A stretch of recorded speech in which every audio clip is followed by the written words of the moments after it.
estamos aquí, Ventaneando a los filósofos. Hoy tenemos muchos temas que discutir. Por si lo abren, Nobel, tú cuéntanos del tema. Yo te voy a contar sobre Santo Tomás de Aquino. Santo Tomás de Aquino decía, su frase no celebrera hasta no ver, no creer. Él decía que no podía creer en nada a menos que él lo hubiera experimentado o lo hubiera visto. Él también tenía como ideas de que podía combinar la fe y la razón. Órale, no, es interesante el tema, fíjate. Nunca me había puesto a pensar todo ¿Tú esto. combinarías la fe y la razón? Pues no tanto así, fíjate, yo me iría más por la razón. Yo creo que por la razón. Yo creo que la fe se empezó a aprovechar de este hecho y empezaron a legalizar ciertos valores universales como si fueran propios. Creo que debemos de combinar los dos, pero no O sea, no tanto de los dos, o sea, como que tiene un nivel medio. Bueno, a mí me parece que, como decía Kant, no se trata de dónde viene el conocimiento, sino el poder justificarlo. Por ejemplo, en su tratado de crítica a la razón pura, critica mucho a Leibniz, por ejemplo, por ser muy cerrado y creer que todo sea con un modelo matemático. La filosofía no es así. Se supone que la filosofía hay que analizarla. No se trata de fórmulas y sumas. ¿Ustedes qué piensan? Yo digo que hay que analizarlo. Es mucho más pensarse que estar así, por decirlo, escribiendo, que como tipo los matemáticos, no tiene nada que ver la filosofía, que es más como de sentimientos, de la razón humana.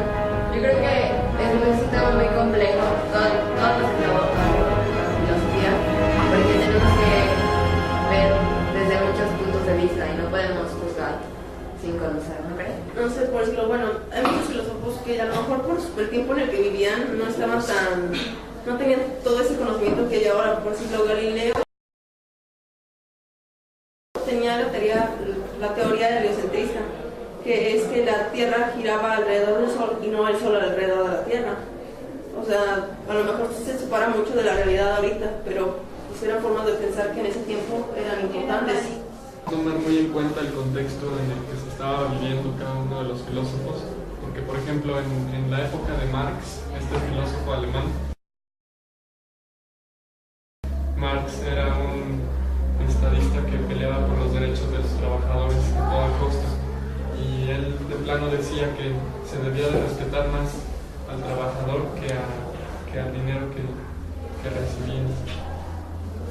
Sí, estoy de acuerdo. Él tenía también unas teorías sobre que las minorías debían de exigir sus derechos, ¿no? No siempre tenía que ser todo basado a producir y producir. Sí, la pelea de Marx siempre fue a favor de los trabajadores y sus derechos para que el tirano no se aprovechara de ello. De hecho, podría decirse que es una de las ideas que adoptó el comunismo, pero de una manera muy divergente. Sí, tristemente Marx era una persona muy humanista, así que él pensaba que las personas estaban siempre dispuestas a dar lo mejor de sí, cuando hay muchas que simplemente se dejan llevar por el camino más fácil, desgraciadamente. Bueno, también en ese tiempo cabe resaltar que se creían mucho en las teorías de Dios, estaban muy sujetos a sus creencias religiosas más que nada. Sí, era más difícil que pudieran abrir sus criterios. Ajá, pues eran como más cerrados en ese aspecto religioso. ¿Tú sobre qué nos vas a hablar, Maritza? Yo tengo el filósofo Voltaire. Es un escritor, historiador, filósofo francés. Él no creía en la inocencia del hombre, no creía que la sociedad, o sea, no es la sociedad ni lo que alrededor, o sea, cómo convive la gente, lo que denigra a los demás, o sea, sino es el propio hombre que se denigra a sí mismo. Él se caracterizaba por un profundo escepticismo. Y bueno, hablando también de los filósofos franceses, yo les voy a contar de Rousseau. Sus ideas se ponían mucho a los ideales de la Ilustración francesa, porque desvalorizaban la cultura, la razón y la sociedad en favor del hombre. y además sus ideales políticos eran polémicos. Pero a pesar de todas estas ideas pues diferentes a lo que se pensaba en su época, tuvieron mucho éxito estas ideas y fue un ilustrado muy reconocido y el que más influyó en los futuros revolucionarios. Sí, no, porque él estaba más enfocado hacia el hombre, más que nada. Sí. Sí, y qué bueno que mencionan a Rousseau, porque de hecho Kant era un gran fanático de Rousseau en su momento. De hecho, lo que él dice acerca de las matemáticas y el que no es bueno tratar la filosofía de la misma manera, mucho de eso viene de Rousseau, porque él decía que la filosofía, cuando se hacía de forma sistemática, se volvía vacía, que ya no tenía sentido, que era falsa. Sí tiene mucho que ver con analizar las cosas, pero también mucho que ver con los sentimientos, ¿no? Porque dependiendo de cómo sintamos vamos a cambiar Nuestra perspectiva. Es curioso porque Kant rechaza muchísimo a lo que es el razonamiento puro sin considerar los sentimientos. Sin embargo, él es considerado un ético racionalista, porque para su ética él pensaba que era mejor pensar primero en teorías y ver las cosas hipotéticamente en lugar de dejar que los sentimientos se interpusieran a la hora de hacer justicia. Es más o menos como el filósofo Augusto Comte, que supo que su filosofía era el positivismo, lo cual era ser directo y, o sea, ir al grano, saber todo. También agregando a lo de Augusto Comte hacía mucha prioridad en la sabiduría. Él decía que saber es poder y prácticamente lo traduciría a el que maneja la información de manera adecuada es una persona muy poderosa.